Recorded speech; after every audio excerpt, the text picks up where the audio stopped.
These are the materials that you'll be needing to complete your didgeridoo.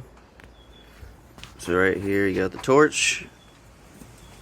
If you don't have a automatic starter, you're gonna have to get a striker that creates sparks, something to ignite the flame. But I got this right here, starts it just with the fuel, and a glove, 1 or 2 gloves that ideally are good for heat. Funnel, this is to create the bell. Ideally you want a bigger funnel, creates a better bell. This is all I got right now. Heat gun, it is not necessary to have a heat gun, but it makes the process a lot cleaner, smoother, and just overall easier. A pipe clamp, and then along with the pipe clamp, a screwdriver, preferably a nut driver that fits on the pipe clamp to loosen and tighten it. Nut drivers are just easier, holds on better than, let's say, a flathead. Sandpaper, medium to fine, nothing too rough. And then of course PVC. I use 1¼ inch to 2 inches. Mostly I use 1½ inch. That's like a good middle point. Just right now I cannot find my 1½ inch, but gray PVC, Schedule 40, or white PVC. And then if you have access to water, once again, not completely necessary, but a hose, anything like that, that'll make the process faster. So what I find best to do is to do your design first, to make your pattern or design or whatever you want to do before you shape it out, because it's going to get all warped and stuff like that. So best do your design first. I had already started it, so that's what it looks like. Is it that burnt wood texture? And it has words on it, the type of PVC, the size of PVC. So I like to kind of burn that out, blacken it like that. It doesn't look too great if you're trying to do, because it's a black line. If you're trying to do a design, it doesn't really match, but up to all personal preference. For this, I use a blowtorch. You just lightly burn it. Once it starts turning a brownish color, take it off, or else it'll get black. But if you want it black, just hold it there. You just do it at your own discretion.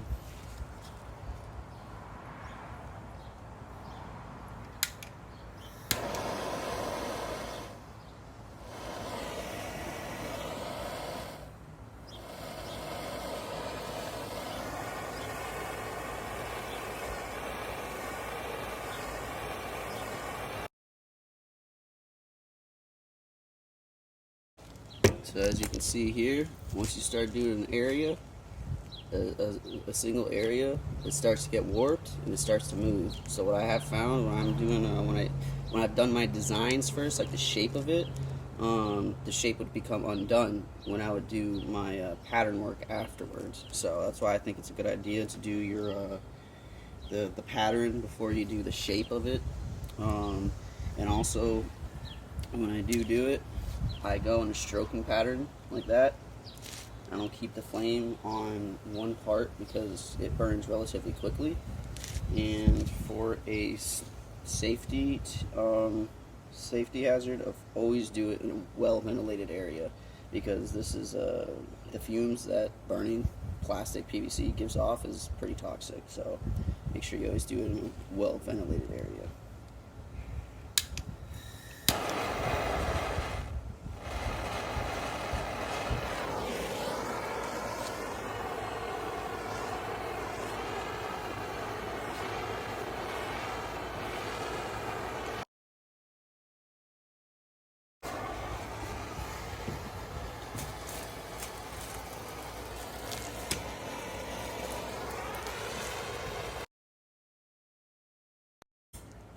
And if you have a bin, bucket, or whatever of water to wet it, to have it dry quickly, have a rag nearby so you can just clean the droplets off, because it will interfere with the burning process. So you can grab that.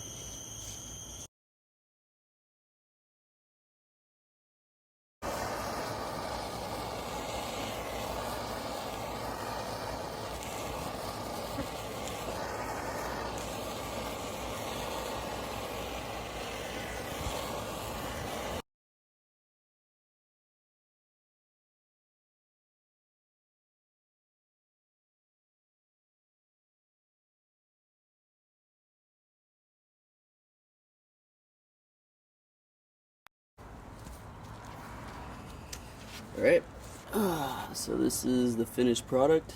You know,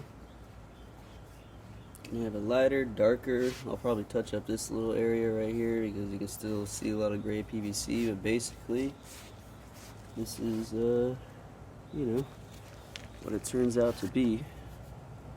It has that burnt wood look to it, you know, and as you can see right here where the words were, it's super black, but I just don't like to see the words, but you know, words and numbers. And then for you, when you're doing the pattern with the torch, it naturally just starts bending it. So as you can see, it's not perfectly straight. So that adds a bend to it already. So you know, it has like a natural wood bend. But you know, you can do it more if you want. But when you're doing the design, the pattern, it just starts bending naturally, so because it's melting, so it starts going. But that is the pattern design process.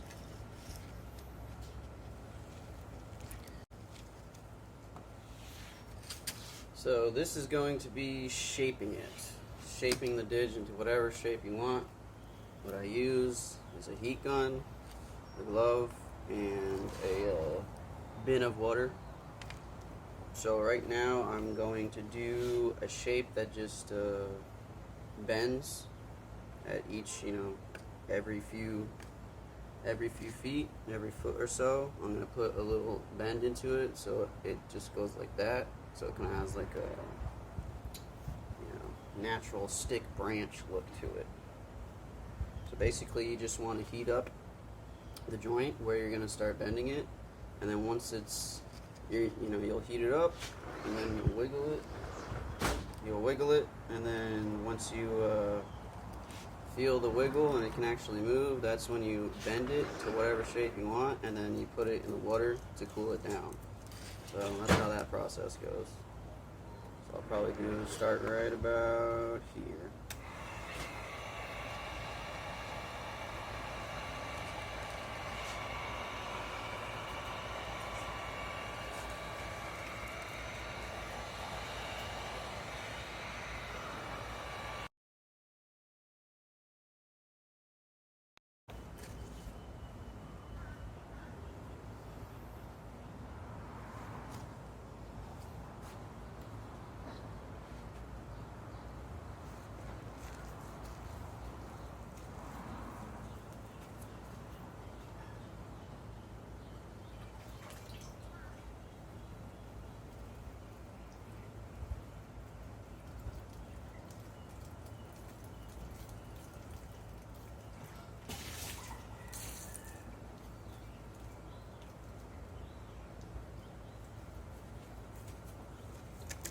That's what's nice about having water handy is once the joint is heated and you put it into the form you want, you can just dip it in the water and it immediately solidifies. So, you know, you don't have to, if you don't have water, you just wait, you know, you just sit there with it in the form you want and then, you know, let it solidify. But that's why I like to have water, because it makes that process a lot faster. So I just put a little bend into it. And that's also why I like to have a heat gun, because you can heat up the joint without worrying about burning it, as opposed to using a torch. When you use a torch, you always have the risk of burning it. So that's what's nice about the heat gun.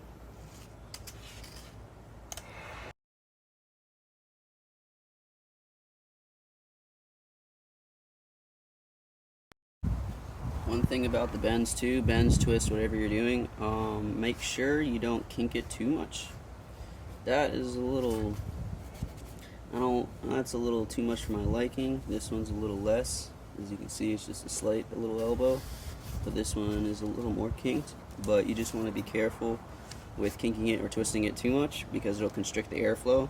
So, you know, just don't overdo it, or else the airflow, there won't be enough and you won't be able to play it properly. So this is fine. The airflow isn't interfered with, but I just personally probably gonna redo that one. But yeah, just always be wary of how much you're twisting or bending it, because you need to remain, open for you to play.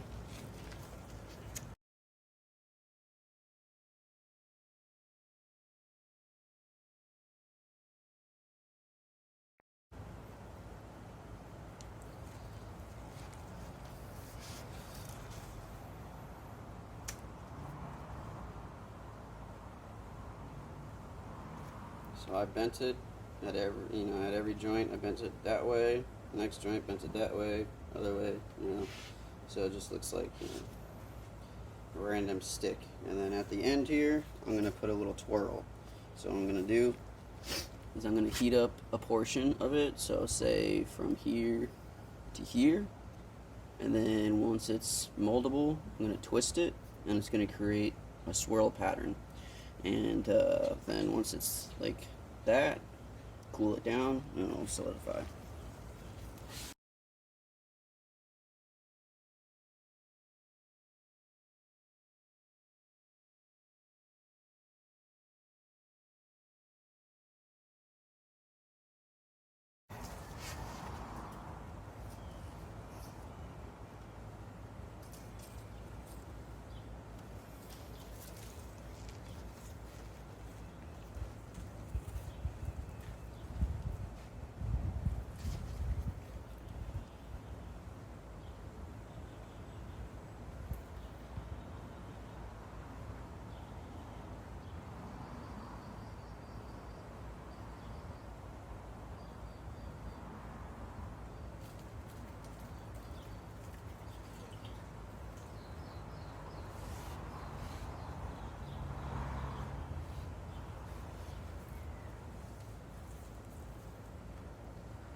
And with that little twist right there, it has a little, twist to it. And once again, with this twist, you don't want to do it too much where it constricts the airflow. Let's see, you can see inside there. I don't know if you can see in there, but so yeah. Remember not to do it too much. So I have done designs where I twist it all the way up. It creates a very nice, unique design.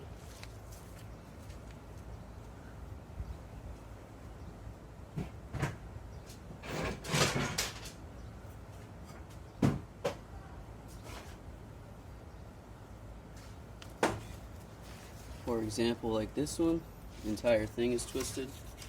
So it's one of my favorite designs to do, the twist.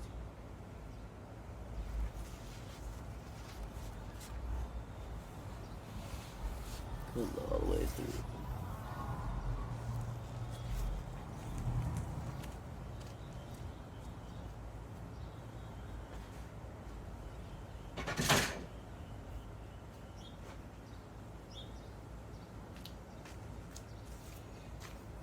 And that is how you do the shape. So now I'm going to do the bell. What I'm going to do is heat up the bottom and then push it on this funnel right here, and then that's going to shape out the bell for me.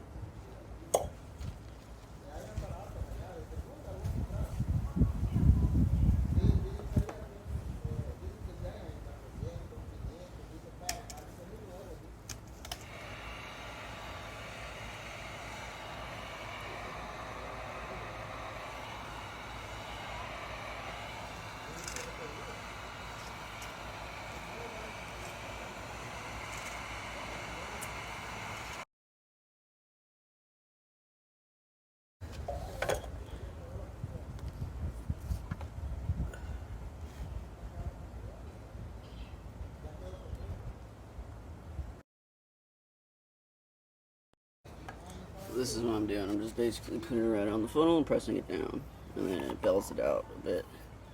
Like I said before, I'd prefer that they have a bigger funnel. It makes a bigger bell. So, but yeah, just push it down. Wait till it gets cool and it molds, and then there you go. There's your outcome with that.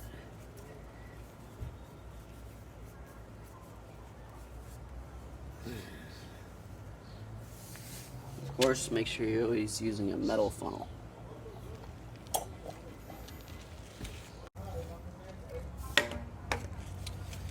So now I'm going to be making the mouthpiece. To make the mouthpiece, you're going to need your nut driver or flathead screwdriver, pipe clamp, and some sandpaper, fine or medium or fine, and then your heat gun. So what I'm going to do is I'm going to put this pipe clamp on here, on the head right here, and then I'm going to heat it up, and then once it's moldable, once it gets to that heat, I'm going to move the pipe clamp up and then start screwing it down to push it in to make a smaller opening for the mouthpiece, and then I'm just going to sand it down.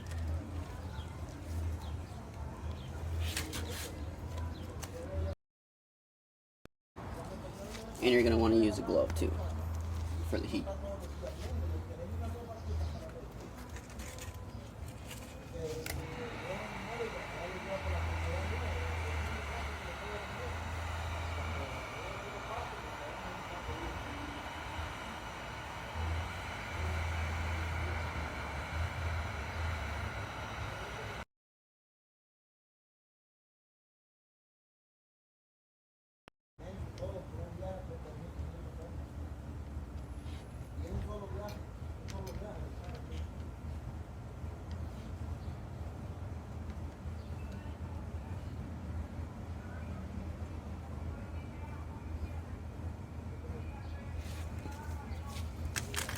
So basically, once it starts doing this little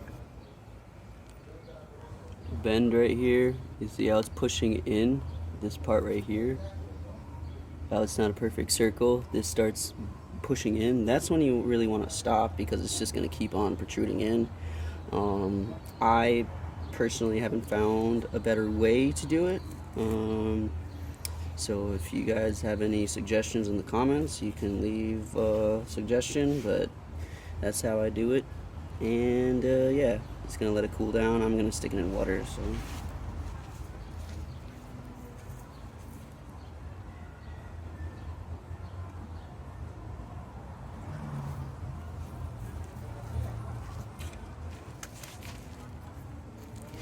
now it's all cooled off. So pull it off.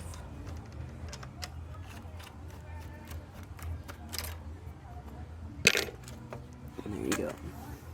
Another thing I don't like about this is just the way it looks, because it goes in a little bit. So it's like this width, and then whoop, goes in. But that's just the way I know how to do it. So once again, if you guys have any suggestions, leave a suggestion in the comment. So now I'm just going to sand it down, make it all smooth, round it out a bit, make it comfortable for the mouth. So that's going to be the next process.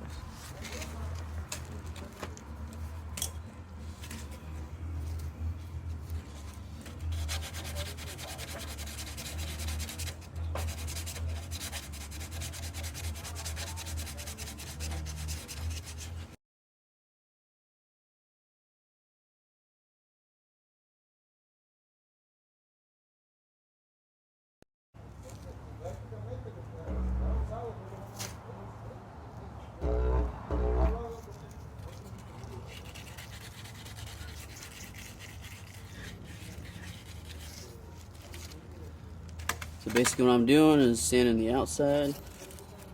So open it like that, sand the face, and then you want to go like this to round it out, to make it more of a round instead of just flat and square. You know, go around it like this, and then like this, and then to do the inside I fold it like that, and then push it in on the inside like this, and go like that.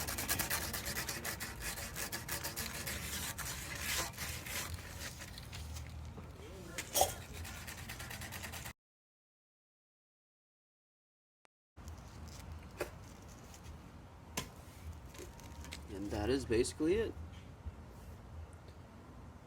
My next thing I gotta do is just clean it, but you know, I run water through it, run dish soap, whatever type of soap through it, and then clean it to as you see fit, because you want to get all that black smog out of there or whatever from burning it and stuff like that. You know, put some Listerine on the tip, clean the tip, the mouthpiece, all that real well. Especially if I'm selling one to somebody, I clean it real good with water, with soap, with Listerine, with rubbing alcohol. You know, disinfect the heck out of it. And that's the tip. You see how it's more rounded now, comfortable for the lips. You can always put beeswax on it. I preferably just don't like beeswax. I kind of like the more harder tip, but it bothers some people when it's too hard with their lips and stuff. So if you want, you can buy beeswax, slap some beeswax on it, and call it a day. But that's basically it.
Please excuse, I haven't warmed up yet, so I always need to get a warming up before I play good. But that's the finished product.